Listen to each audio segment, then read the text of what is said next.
Garina becel com cebola picadinha, uma folhinha de louro refogada.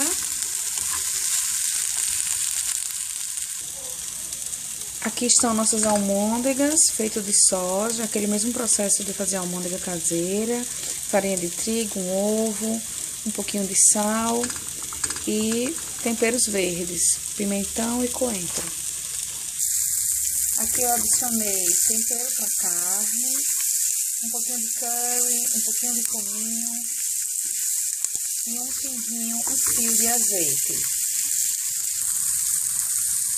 Depois de refogado a nossa cebola, nosso temperinho, vamos adicionar as nossas almôndegas.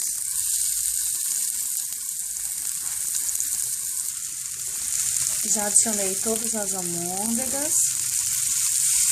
Agora vamos deixar refogar um pouquinho.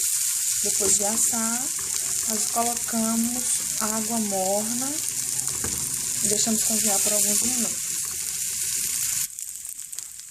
Depois de refogado, vamos acrescentar uma xícara de água morna. E vamos deixar cozinhar até apurar um pouquinho o nosso molhinho. Vamos tampar. E vamos deixar ferver. Vamos olhar o cozimento. Nossas almôndegas de soja estão cozidas. Aliás, estão cozinhando. Pronto. Nossas almôndegas ficaram prontas. Eu montei esse prato aqui de tomate, cenoura ralada e beterraba.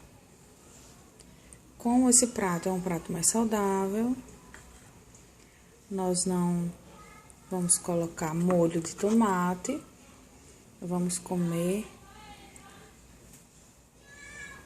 a tomate in natura.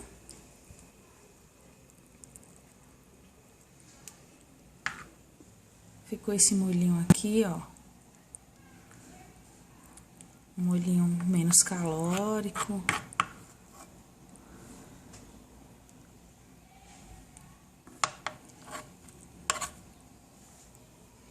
Vamos colocar aqui por cima.